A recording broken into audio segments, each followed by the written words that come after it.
the leaders of the American war effort in Vietnam thought they were finally making progress. They had launched a series of operations to search out and destroy the Viet Cong, North Vietnamese soldiers who had infiltrated South Vietnam and had come to control much of its countryside. These guerrilla fighters were elusive, but the Americans had inflicted heavy losses on them in the few battles they had managed to force on them that year. The new South Vietnamese government, supported by the Americans, seemed relatively stable, which could help to win at approval among the Vietnamese people. To the north, bombing raids had knocked out many of North Vietnam's airfields and heavily damaged its air force. Although massive anti-war demonstrations had broken out in the United States, polls showed that most Americans supported the war and believed that the end was in sight.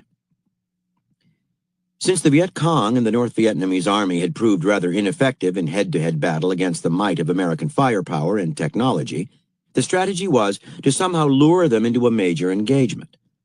That would be the turning point of the war. And by the end of 1967, intelligence indicated that the North Vietnamese were about to fall into just such a trap. Their commander, General Vo Nguyen Giap, was planning a major offensive against the U.S. Marine outpost at Khe Sanh. Apparently, he wanted to repeat his greatest success, the battle at Dien Bien Phu in 1954, in which he had defeated the French army, driving the French out of Vietnam for good. Khe Sanh was a key strategic outpost. It was located a mere 14 miles from the demilitarized zone that separated North from South Vietnam. It was also 6 miles from the border of Laos, site of a stretch of the famous Ho Chi Minh Trail, the North Vietnamese supply route to the Viet Cong in the south. General William C. Westmoreland, the overall U.S. commander, was using Khe Sanh to monitor enemy activity to the north and west. Dien Bien Phu had served a similar role for the French, and Giap had been able to isolate and destroy it. Westmoreland would not allow Giap to repeat that feat. He built well-protected airstrips around Khe Sanh, ensuring full use of his helicopters and control of the air. He called up substantial numbers of troops from the south to the Khe Sanh area, just in case he needed them. He also ordered 6,000 additional Marines to reinforce the outpost. But a major attack on Khe Sanh was nothing he wanted to discourage. In frontal battle, the enemy would finally expose itself to severe defeat. In the first few weeks of 1968, all eyes were on Khe Sanh. The White House and the U.S. media were certain that the decisive battle of the war was about to begin. Finally, at dawn on January 21, 1968, the North Vietnamese army launched a vicious assault. As both sides dug in, the battle turned into a siege. Soon after the engagement began, the Vietnamese were to celebrate their Lunar New Year, the holiday called Tet. It was a period of revelry, and in time of war it was also a traditional moment to declare a truce. This year was no different. Both sides agreed to halt the fighting during Tet. Early on the morning of January 31st, however, the first day of the new year, reports began to trickle in from all over South Vietnam. Virtually every major town and city, as well as the most important American bases, had come under Viet Cong attack. An army general, tracking the assault pattern on a map, said it resembled a pinball machine lighting up with each raid. Parts of Saigon itself had been overrun by enemy soldiers, some of whom had managed to blow their way through the wall of the U.S. Embassy, the very symbol of the American presence in Vietnam. Marines regained control of the embassy in a bloody fight, which was widely seen on American television. The Viet Cong also attacked the city's radio station, the Presidential Palace, and Westmoreland's own compound at the Tan Son Nhut Air Base. The city quickly descended into street fighting and chaos. Outside Saigon, provincial cities too came under siege. Most prominent was the North Vietnamese capture of Hue, the ancient Vietnamese capital, and a city revered by Buddhists. Insurgents managed to take control of virtually the whole city. Meanwhile, the attacks on Khe Sanh continued in waves. It was hard for Westmoreland to tell what the main target was. Were the battles to the south merely a means of drawing forces away from Khe Sanh, or was it the other way around? Within a few weeks, in all parts of South Vietnam, the Americans regained the upper hand, retaking control of Saigon and securing their air bases. The sieges at Hue and Khe Sanh took longer, but massive artillery and air bombardments eventually doomed the insurgents, as well as leveling entire sections of Hue. After what later became known as the Tet Offensive was over, Westmoreland likened it to the Battle of the Bulge, near the end of World War II. There, the Germans had managed to surprise the Allies by staging a bold incursion into eastern France. In the first few days, they had advanced rapidly, creating panic. But once the Allies recovered, they had managed to push the Germans back, and eventually it became apparent that the battle was the German military's death knell, their last shot. So it was, Westmoreland argued, with the North Vietnamese army at Khe Sanh and the Viet Cong throughout the South. They had suffered terrible casualties, far more than the Americans had. In fact, the entire Viet Cong infrastructure had been wiped out. They would never recover. At long last, the enemy had revealed itself and had been badly mauled. The Americans thought Tet had been a tactical disaster for the North. But another viewpoint began to trickle in from home. The drama at the U.S. Embassy, the siege of Hue, and the attacks on air bases had kept millions of Americans glued to their television sets. Until then, the Viet Cong had operated mostly in the countryside, barely visible to the American public. Now, for the first time, they were apparent in major cities, wreaking havoc and destruction. Americans had been told the war was winding down and winnable. These images said otherwise. Suddenly, the war's purpose seemed less clear. How could South Vietnam remain stable in the face of this ubiquitous enemy?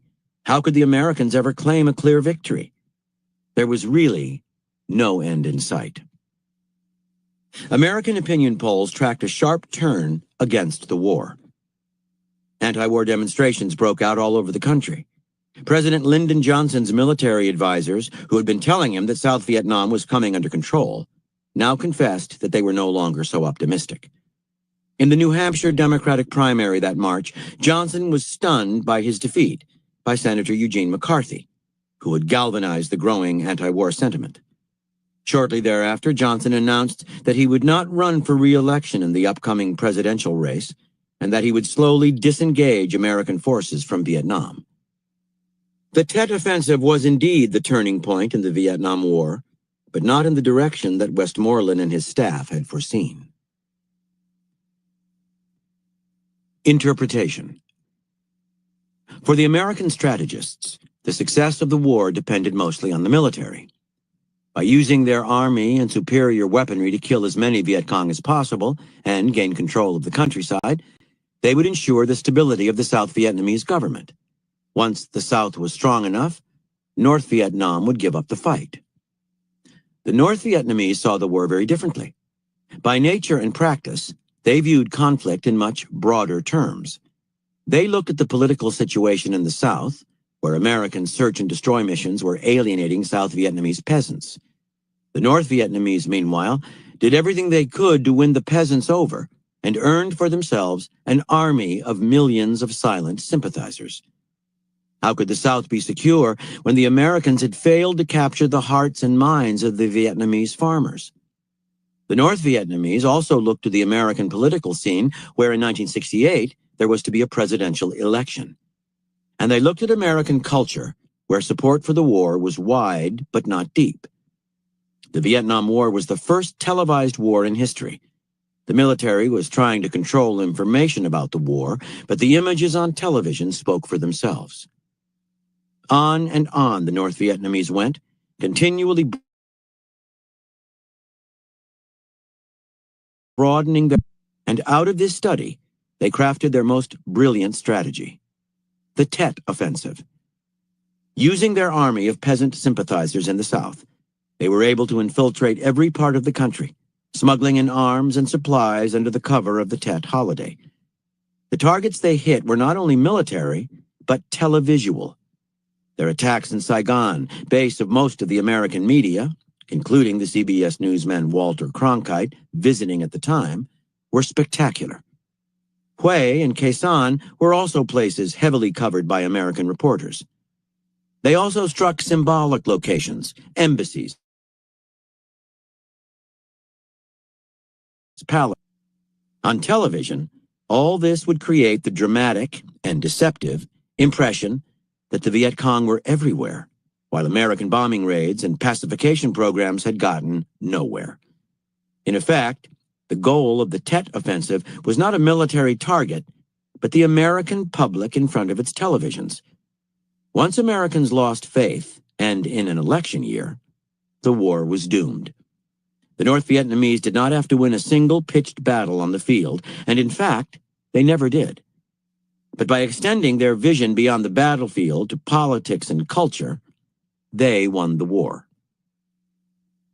We always tend to look at what is most immediate to us, taking the most direct route toward our goals, and trying to win the war by winning as many battles as we can. We think in small, micro-level terms and react to present events. But this is petty strategy. Nothing in life happens in isolation. Everything is related to everything else and has a broader context. That context includes people outside your immediate circle whom your actions affect, the public at large, the whole world. It includes politics, for every choice in modern life has political ramifications. It includes culture, the media, the way the public sees you. Your task as a grand strategist is to extend your vision in all directions, not only looking further into the future, but also seeing more of the world around you, more than your enemy does. Your strategies will become insidious and impossible to thwart. You will be able to harness the relationships between events, one battle setting up the next, a cultural coup setting up a political coup. You will bring the war to arenas your enemies have ignored, catching them by surprise. Only grand strategy can yield grand results. By Karl von Clausewitz. War is the continuation of politics by other means. Keys to warfare. Thousands of years ago, we humans elevated ourselves above the animal world and never looked back. Figuratively speaking, the key to this evolutionary advance was our powers of vision. Language and the ability to reason that it gave us let us see more of the world around us. To protect itself from a predator, an animal depended on its senses and instincts. It could not see around the corner or to the other end of the forest. We humans, on the other hand, could map the entire forest, study the habits of dangerous animals, and even nature itself, gaining deeper, wider knowledge of our environment. We could see dangers coming before they were here. This expanded vision was abstract. Where an animal is locked in the present, we could see into the past and glimpse as far as our reason would take us into the future. Our sight expanded further and further into time and space, and we came to dominate the world. Somewhere along the line, however, we stopped evolving as rational creatures. Despite our progress, there is always a part of us that remains animal. And that animal part can respond only to what is most immediate in our environment. It is incapable of thinking beyond the moment. The dilemma affects us still. The two sides of our character, rational and animal, are constantly at war, making almost all of our actions awkward. We reason and plan to achieve a goal, but in the heat of action we become emotional and lose perspective. We use cleverness and strategy to grab for what we want, but we do not stop to think about whether what we want is necessary, or what the consequences of getting it will be. The extended vision that rationality brings us is often eclipsed by the reactive, emotional animal within, the stronger side of our nature. More than we are today, the ancient Greeks were close to the passage of the human race from animal to rational. To them, our dual nature made us tragic, and the source of tragedy was limited vision. In classical Greek tragedies such as Oedipus Rex, the protagonist may think he knows the truth and knows enough about the world to act in it, but his vision is limited by his emotions and desires. He has only a partial perspective on life and on his own actions and identity, so he acts imprudently and causes suffering. When Oedipus finally understands his own role in all his misfortunes, he tears out his eyes, symbols of his tragic limitation. He can see out into the world, but not inward into himself. The Greeks, however, also recognized the potential for a higher human possibility. Far above the sphere of mortals were the gods on Mount Olympus, who had perfect vision of the world and of both the past and the future. And the human race shared something with them as well as with animals. We were not only part animal, but part divine.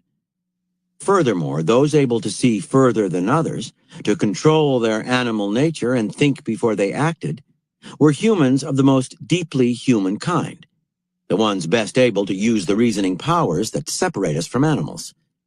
As opposed to human stupidity, limited vision, the Greeks imagined an ideal human prudence.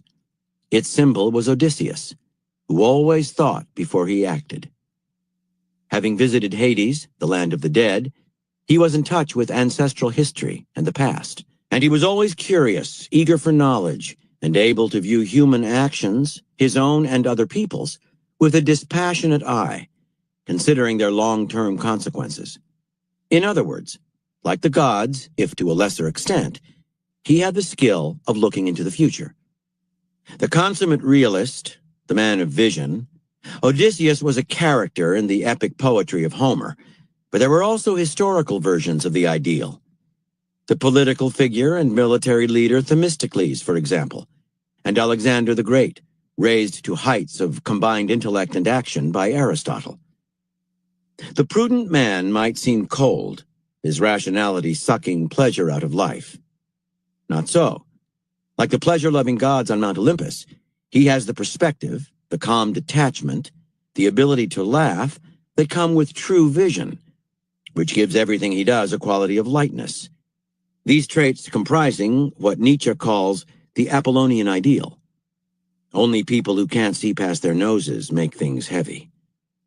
Alexander, the great strategist and man of action, was also famous for revelry and festivity. Odysseus loved adventure. No one was better at the experience of pleasure. He was simply more reasonable, more balanced, less vulnerable to his own emotions and moods, and he left less tragedy and turmoil in his wake. This calm, detached, rational, far-seeing creature, called prudent by the Greeks, is what we shall call the grand strategist. We are all of us to some extent strategists. We naturally want control over our lives, and we plot for power, consciously or unconsciously, angling to get what we want. We use strategies, in other words, but they tend to be linear and reactive, and are often fractured and struck off course by emotional responses. Clever strategists can go far, but all but a few make mistakes. If they are successful, they get carried away and overreach. If they face setbacks, and setbacks are inevitable over a lifetime, they are easily overwhelmed. What sets grand strategists apart is the ability to look more deeply into both themselves and others, to understand and learn from the past, and to have a clear sense of the future, to the extent that it can be predicted. Simply, they see more, and their extended vision lets them carry out plans over sometimes long periods of time, so long that those around them may not even realize that they have a plan in mind. They strike at the roots of a problem, not at its symptoms, and hit their mark cleanly. In moving toward becoming a grand strategist, you follow in the path of Odysseus and rise toward the condition of the gods. It is not so much that your strategies are more clever or manipulative as that they exist on a higher plane. You have made a qualitative leap. In a world where people are increasingly incapable of thinking consequentially, more animal than ever, the practice of grand strategy will instantly elevate you above others. To become a grand strategist does not involve years of study or a total transformation of your personality. It simply means more effective use of what you have: your mind, your rationality, your vision. Having evolved as a solution to the problems of warfare, grand strategy is a military concept, and an examination of its historical development will reveal the key to making it work for you in daily life. In the early history of warfare, a ruler or general who understood strategy and maneuver could exercise power. He could win battles, carve out an empire, or, at the very least, defend his own city or state. But problems came with strategy on this level. More than any other human activity, war plays havoc with emotion, stirs the animal within. In plotting war, a king would depend on things like his knowledge of the terrain and his understanding of both the enemy's forces and his own. His success would depend on his ability to see these things clearly. But this vision was likely to be clouded. He had emotions to respond to, desires to realize. He could not think his goals through.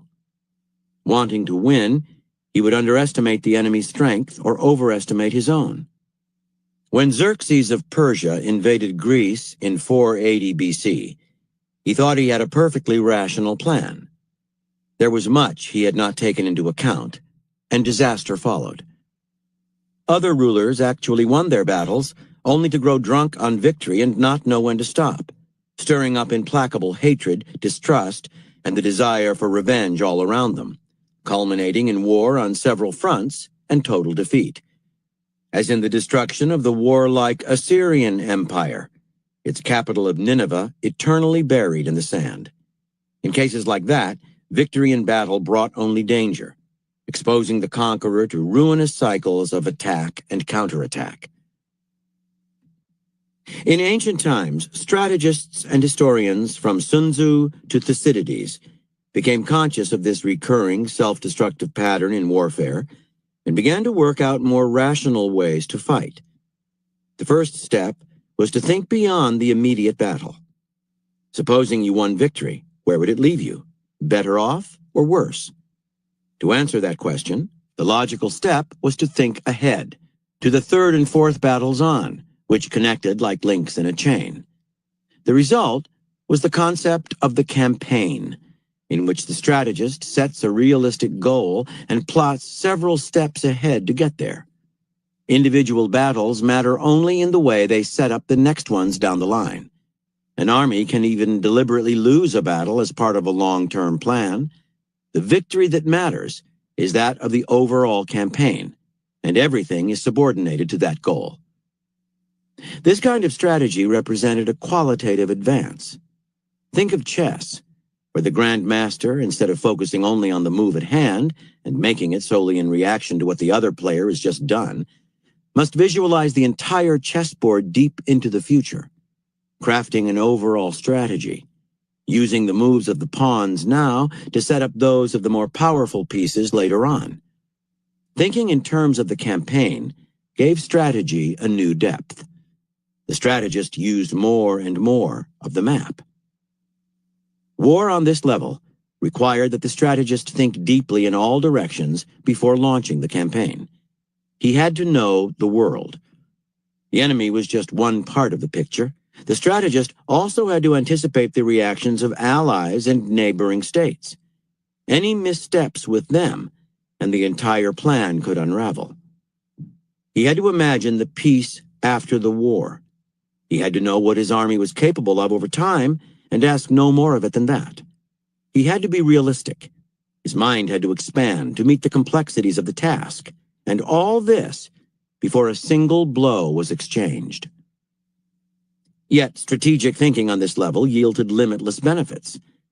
A victory on the battlefield would not seduce the leader into an unconsidered move that might ultimately set the campaign back, nor would a defeat unnerve him. When something unexpected happened, and the unexpected is to be expected in war, the solution he improvised to meet it would have to suit goals far on the horizon. His subordination of his emotions to strategic thought would give him more control during the course of the campaign. He would keep his perspective in the heat of battle. He would not get caught up in the reactive and self-destructive pattern that had destroyed so many armies and states. This principle of campaigning was only relatively recently christened grand strategy, but it has existed in various forms since ancient times. It is clearly visible in Alexander's conquest of Persia, in the Roman and Byzantine empires' control of vast territories with small armies, in the disciplined campaigns of the Mongols, in Queen Elizabeth I's defeat of the Spanish Armada, in the Duke of Marlborough's brilliantly conceived campaigns against the Habsburgs. In modern times, North Vietnam's defeat first of the French, then of the United States, in the latter case without winning a single major battle, must be considered a consummate use of the art. Military history shows that the key to grand strategy, the thing that separates it from simple garden variety strategy, is its particular quality of forethought. Grand strategists think and plan further into the future before taking action. Nor is their planning simply a matter of accumulating knowledge and information. It involves looking at the world with a dispassionate eye, thinking in terms of the campaign, planning indirect, subtle steps along the way whose purpose may only gradually become visible to others. Not only does this kind of planning fool and disorient the enemy, for the strategist, it has the psychological effects of calm, a sense of perspective, flexibility to change in the moment while keeping the ultimate goal in mind. Emotions are easier to control. Vision is far-seeing and clear. Grand strategy is the apex of rationality. Grand strategy has four main principles, distilled below from case histories of the most successful practitioners of the art. The more you can incorporate these principles into your plans, the better the results. Focus on your greater goal, your destiny. The first step toward becoming a grand strategist, the step that will make everything else fall into place, is to begin with a clear, detailed, purposeful goal in mind, one rooted in reality. We often imagine that we generally operate by some kind of plan, that we have goals we are trying to reach, but we're usually fooling ourselves. What we have are not goals, but wishes. Our emotions infect us with hazy desire. We want fame, success, security, something large and abstract. This haziness unbalances our plans from the beginning and sets them on a chaotic course. What have distinguished all history's grand strategists, and can distinguish you too, are specific, detailed, focused goals. Contemplate them day in and day out, and imagine how it will feel to reach them and what reaching them will look like. By a psychological law peculiar to humans, clearly visualizing them this way will turn into a self-fulfilling prophecy. Having clear objectives was crucial to Napoleon. He visualized his goals in intense detail. At the beginning of a campaign, he could see its last battle clearly in his mind. Examining a map with his aides, he would point to the exact spot where it would end. A ridiculous prediction, it might seem, since not only is war in any period subject to chance and to whatever the enemy comes up with to surprise you, but the maps of Napoleon's era were notoriously unreliable. Yet time and again, his predictions would prove uncannily correct. He would also visualize the campaign's aftermath, the signing of the treaty, its conditions, how the defeated Russian Tsar or Austrian Emperor would look, and exactly how the achievement of this particular goal would position Napoleon for his next campaign. As a young man, Lyndon B. Johnson, despite his limited education, was determined to become president one day. Dream turned into obsession. He could picture himself as president, strutting the world's stage. As he advanced in his career, he never did anything without one eye on this ultimate objective. In 1957, Johnson, by that time a Texas senator, supported a civil rights bill. That damaged him in Texas, but elevated him nationally. Apparently, a senator from the South had stuck his neck out, risking his job. Johnson's vote caught the attention of John F. Kennedy, who in the campaign of 1960 nominated him for vice president, the job that was ultimately Johnson's stepping stone to the presidency. Clear, long-term objectives give direction to all of your actions, large and small. Important decisions become easier to make. If some glittering prospect threatens to seduce you from your goal, you will know to resist it. You can tell when to sacrifice a pawn, even lose a battle, if it serves your eventual purpose. Your eyes are focused on winning the campaign, and nothing else. Your goals must be rooted in reality. If they are simply beyond your means, essentially impossible for you to realize, you will grow discouraged, and discouragement can quickly escalate into a defeatist attitude. On the other hand, if your goals lack a certain dimension and grandeur, it can be hard to stay motivated. Do not be afraid to be bold. In the large sense, you are working out for yourself what Alexander experienced as his destiny, and what Friedrich Nietzsche called your life's task, the thing toward which your natural leanings and aptitudes, talents and desires seem to point to. Assigning yourself a life task will inspire and guide you. The goal's nature is critical. Some objectives, if realized, will hurt you in the long run. The objectives of grand strategy in the true sense are to build a solid foundation for future expansion, to make you more secure, to increase your power. When Israel seized the Sinai Desert during the Six-Day War in 1967, what seemed to make sense was creating a kind of buffer zone between itself and Egypt. In fact, this just meant more territory to patrol and control, and it created a cause to motivate enduring hostility in the Egyptian populace. The Sinai was also vulnerable to surprise attack, which is what ended up happening in the Yom Kippur War of 1973. Since holding on to the desert, though seductive, ultimately disserved the needs of security. In the terms of grand strategy, it was probably a mistake. It is sometimes hard to know what the long-term effects of achieving a goal will be, but the more seriously and realistically you examine the possibilities downwind, the less likely you are to miscalculate. Widen your perspective. Grand strategy is a function of vision, of seeing further in time and space than the enemy does. The process of foresight is unnatural. We can only ever live in the present, which is the ground for our consciousness, and our subjective experiences and desires narrow the scope of our vision. They are like a prison we inhabit. Your task as a grand strategist is to force yourself to widen your view, to take in more of the world around you, to see things for what they are and for how they may play out in the future, not for how you wish them to be. Every event has a reason, a causal chain of relationships that made it happen. You have to dig deep into that reality instead of seeing only the surfaces of things. The closer you get to objectivity, the better your strategies, and the easier the path to your goals. You can take a step in this direction by always trying to look at the world through the eyes of other people, including most definitely your enemy, before engaging in war. Your own cultural preconceptions are a major hindrance to seeing the world objectively.